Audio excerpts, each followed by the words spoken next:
the Woodpecker this time, I'm gonna show you step by step how I did my bedroom makeover.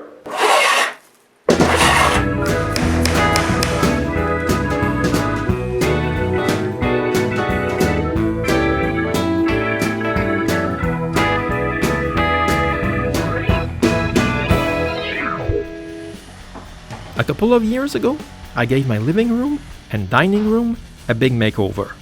I changed the white painted ceiling to a wood ceiling. I also put wainscoting on the walls and made all the moldings. I changed the moldings around the doors too and made some intarsia patterns on the corner blocks.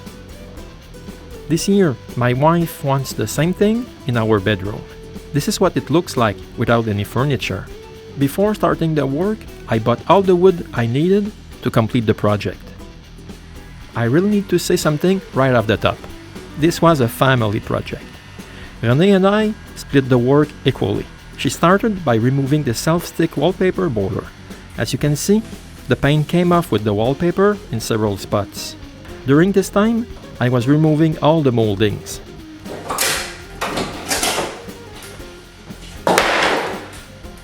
When all the wallpaper is gone, Renee removes the leftover glue with mineral spirits and washes the rest of the walls. Now I can patch the holes. After several coats of drywall compound, I start putting on one coat of flat paint. When that's dry, I put the first coat of color.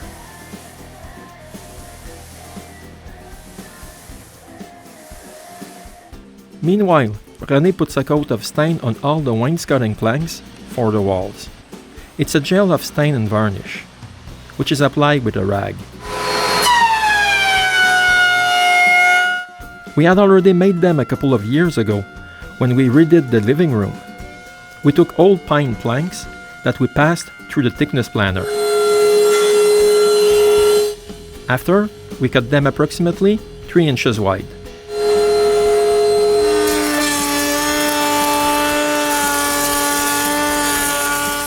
Then, we made a tongue and a groove on each. And on the top, we put 2 round overs.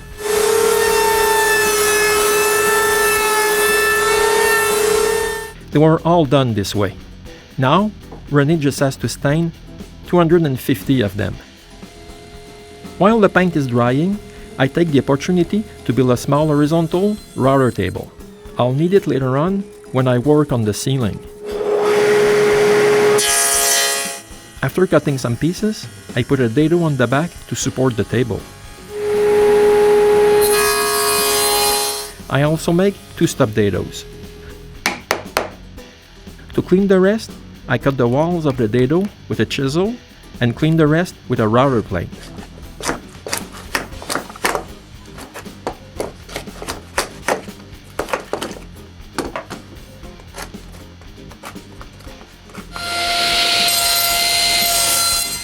Now I can cut the rest of the pieces and try a dry fit.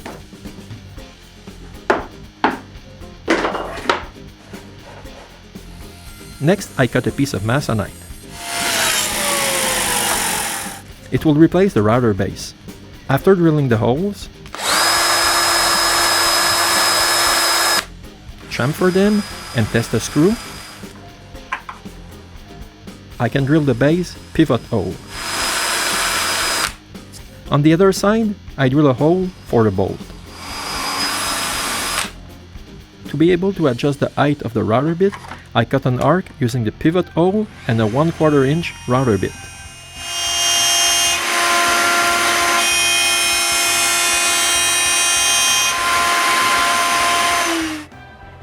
I mark where I'll drill the hole for the router bit, then I drill it.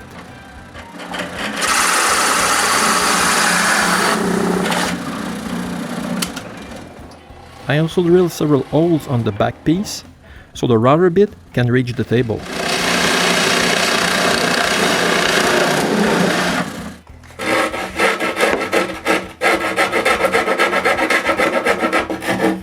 On the table itself, I drill a half hole. I just need to glue everything together. I start with the tabletop, followed by the two side supports, and finally the bottom.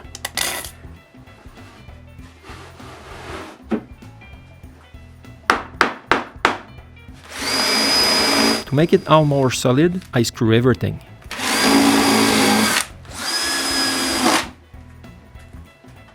After sanding, I brush on several coats of varnish. This will help the tabletop to glide more easily. This is my new horizontal router table with its back 8 adjustment. Both coats of paint have dried, so I can continue in the bedroom. But the light electrical box isn't centered on the ceiling. I guess I didn't pay enough for the house, huh? I mark its new spot. But before cutting the drywall, I go up to the attic. Lucky for me, I had installed the floor. It makes it easier to crawl inside, so I can remove the insulation over the electrical box. I cut the new hole. Install another support in the attic, and close the hole. Now we can finally start to install the half-inch plywood sheeting on the ceiling, which will hold the nails for the ceiling planks. The hole for the electrical box is cut with a router.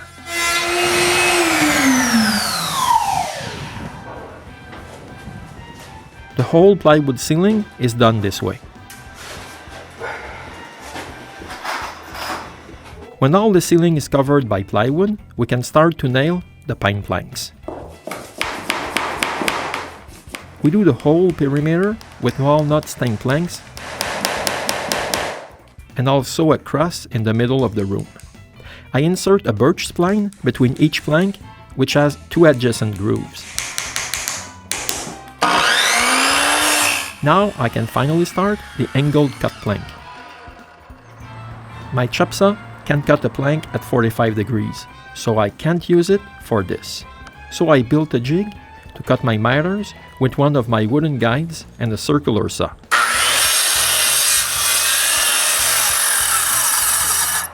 Then I route a groove on each side of the piece. With my new horizontal router table, I route a chamfer on each end of the piece. I finish by rubbing some Danish oil on my freshly routed chamfer. Then I can finally nail my first piece to the ceiling.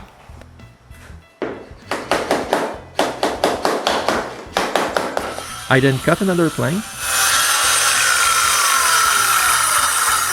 route the groove, make a chamfer, put on Danish oil, and install them.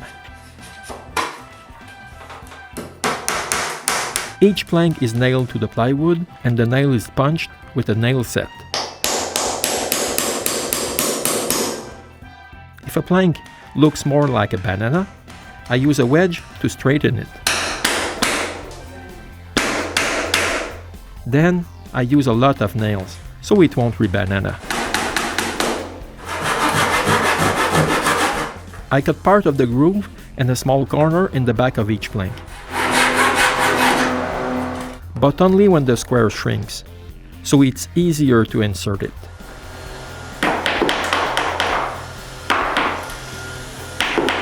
Then I put a spline inside the grooves.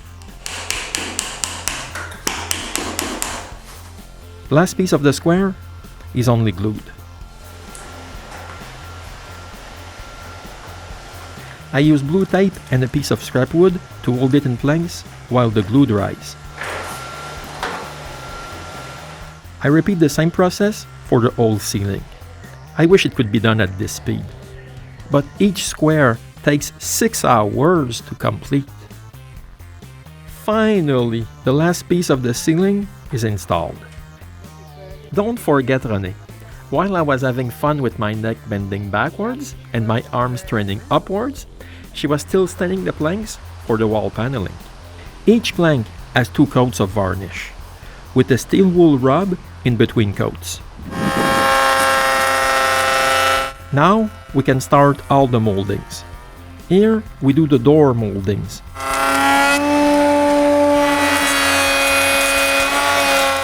On the other side, I need to move the outfeed fence so it will support the rest of the routing.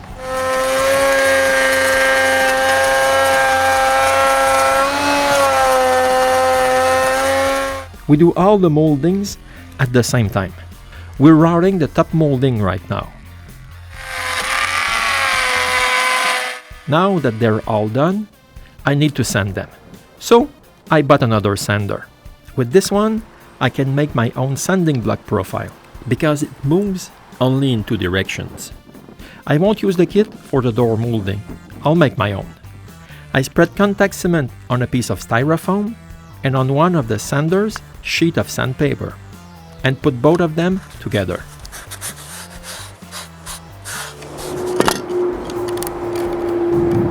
On one part of the molding, I stick some sandpaper and sand the styrofoam block.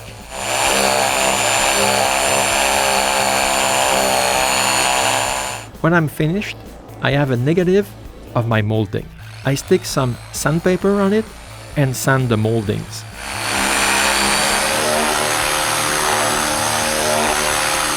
By the way, if you think that this won't hold, you're wrong. It's even tough to remove the hook and loop of the mold from the sander. After a while, I noticed that if I sand with another profile before sanding with my new profile, I can work even faster. Afterward, I sand all the other moldings that I made. The base molding is sanded by hand and with the sander. Now I can start on the door moldings. I cut all the lower straight parts the same length. I mark where I'll drill the holes for the screws and drill them.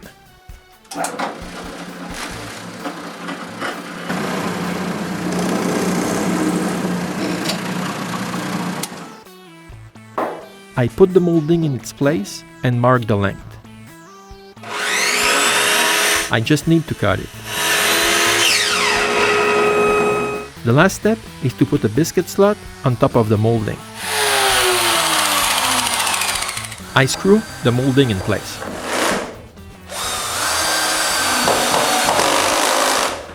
I put a biscuit on the top of each of them. They will hold the corner blocks. I'm using one from the living room to check the length of the top molding. I rip a pine board for the windowsill. I route a bullnose on the front. With a dado blade, I remove 1/4 inch on the better part of the board because it was too thick for my window. The last part is removed with a plane.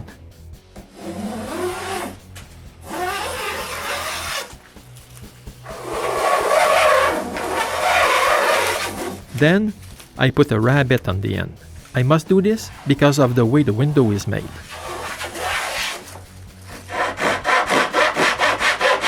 I cut both ends so it will fit inside the actual window opening.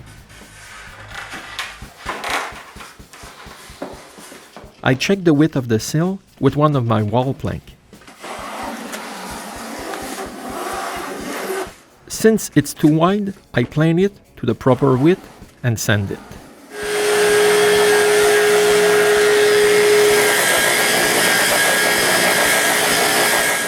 I can't put a biscuit slot on the windows molding, so I route a mortise at one end.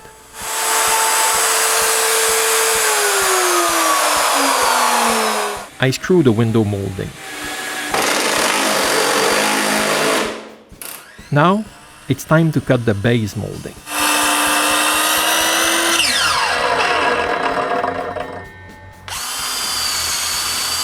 I drill holes in the rabbet in the back of the molding. Then I drill straight through with a 3/16 drill bit.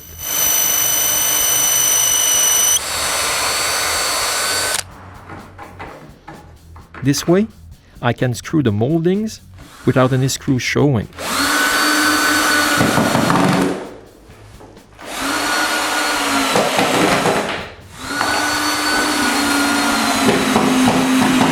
After all the base moldings are screwed, Renée sorts her pile of stained planks. All those planks will be used for the wall. We pre-assemble panels about 2 feet wide. When the planks are inserted into each other, we turn the panel over and clamp them together. We put cowls at each end, so when I clamp the panel harder, it will stay flat. I just need to staple all the planks together.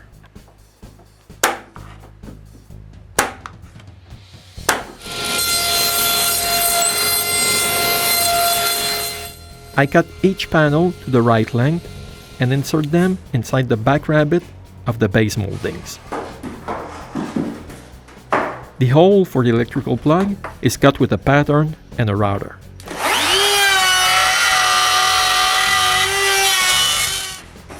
I just need to put each panel one by one around the walls of the bedroom.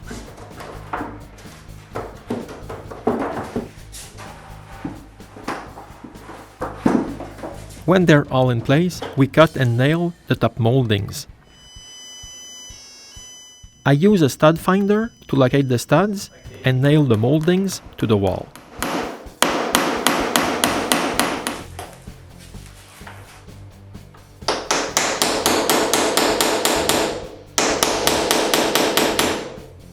To hide the nail holes, I use wood filler, which I dye with blue powder.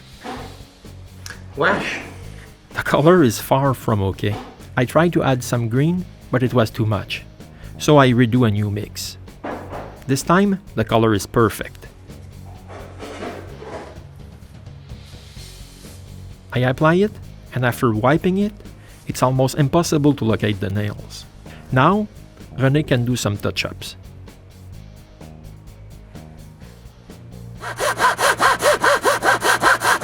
It's time now to finish the interior of the window.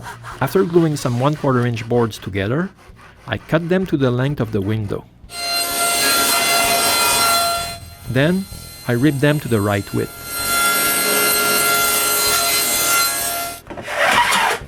I fine-tune it with a hand plane.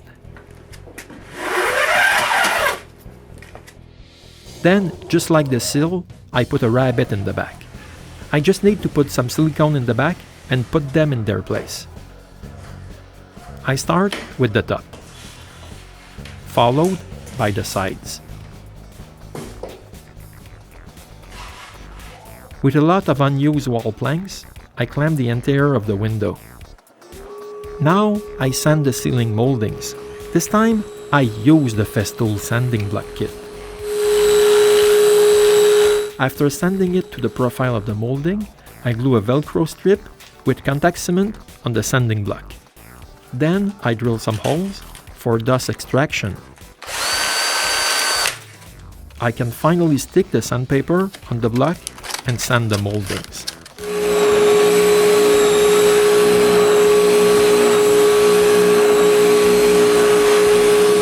Unfortunately, I lose 3 nuts on one of the molding. I filled the holes with an epoxy stick. Using shellac and colored powder, I paint different color circles on the patch to create a fake nut. When I'm done, I use a wider brush, and with shellac, I mix the color.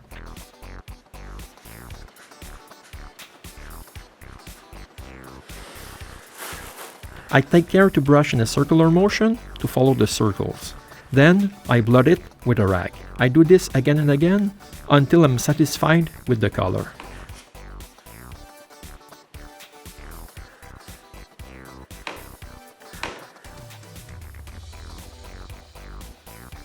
I do the same thing for the 2 other spots. Looking at it alongside the real nut satisfies me. Now we just have to put another coat of Danish oil on it. Here's the epoxy stick I used to fill the holes. Now, I nail the 4 top moldings.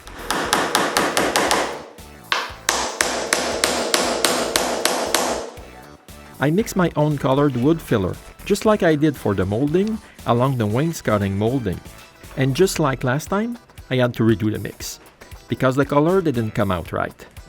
Now I can fill the holes. When this is dry, René puts another coat of Danish oil on top of the molding.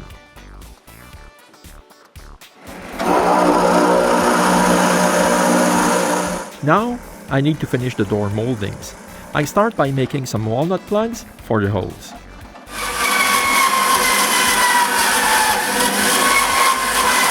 I cut them with the bandsaw. I break away the ones I did on an uneven scrap piece of walnut. Now that I have more than enough for the whole room, I plug the screw holes. I'm using walnut plugs because when I tried something else, it looked like I was trying to hide a mistake. With walnut, it looks like it's part of the design. Then, I just need to cut them flush.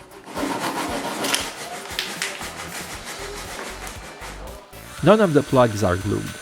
If I drill the middle of one, put a screw in the plug and pull on it, the plug will come out. This way I can remove the molding if I need to. René sends all the plugs flush to the moldings.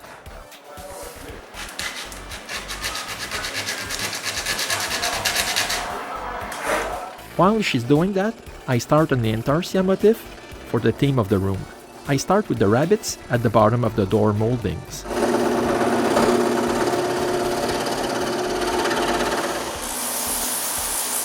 After all the pieces are cut, I sand the corners around.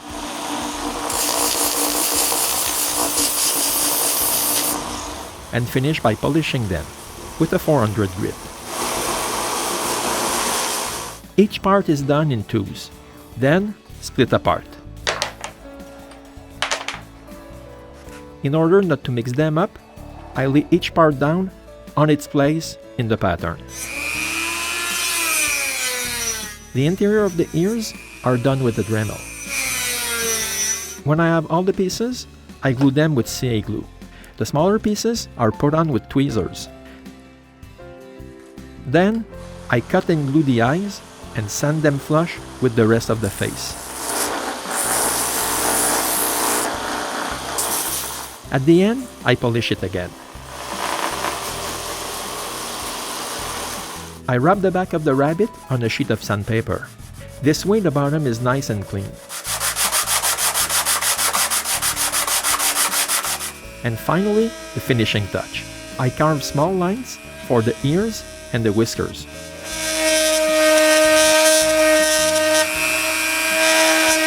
Now all the little rabbits need to be glued to the door moldings.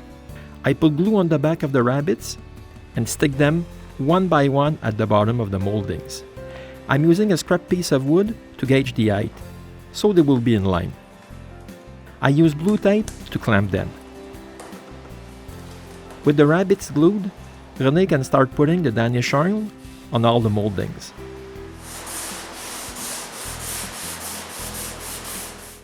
For the rabbits, she uses a soft brush. The intarsia is not finished yet. I need to make 8 raccoon faces for the corner blocks. Like I did for the rabbit, I sand every piece, and one by one, the faces take form. Now, it's time for the corner blocks.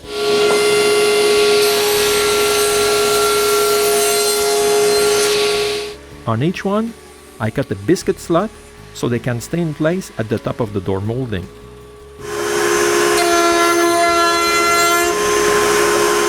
Then, I route an OG around them. Now that they're all done, I can glue the raccoons' faces on them. When that is done, I put sandbags on the blocks to apply pressure on the raccoons. For the corner blocks of the window, I just make a rabbit profile.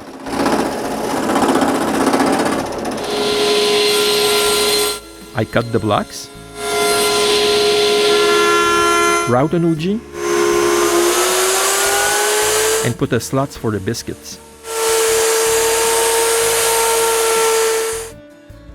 Then I glue the profile on the blocks. I'm on the final stretch here. I cut a thin piece of mahogany so I can make 2 wall plates.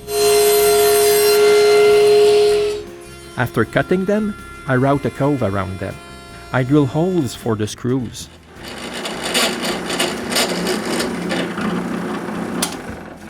Trace the holes for the switches and cut them on the scroll saw. Behind both plates, I make a recess.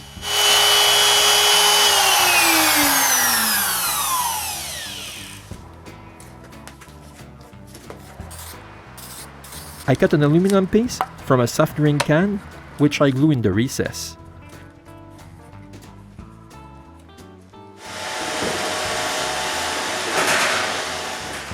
While Roomba is vacuuming the floor, I install the electric heater.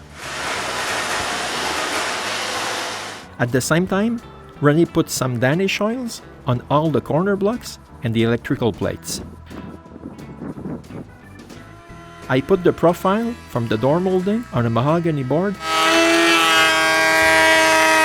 and I sand it. On the back, I cut a groove.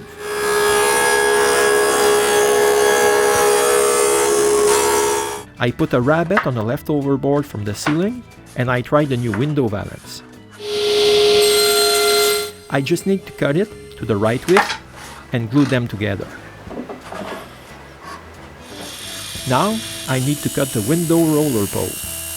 I'm using a cheap carbide tip blade to cut the aluminum.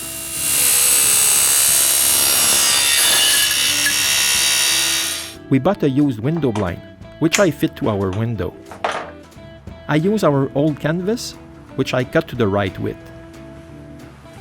We roll it together and install it.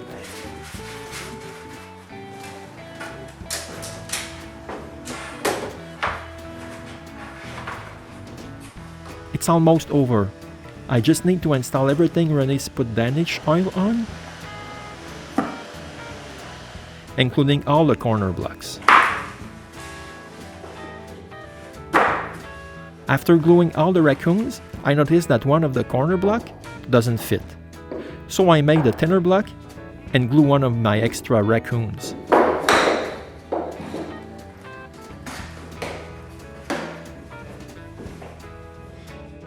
Here's my bedroom new look.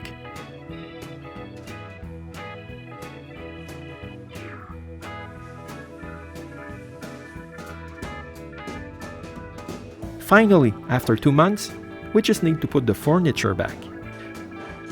When it's back inside the room, I think that I need to make new pieces. It will look even better. Thanks for watching, and see you next time for another episode of The Woodpecker.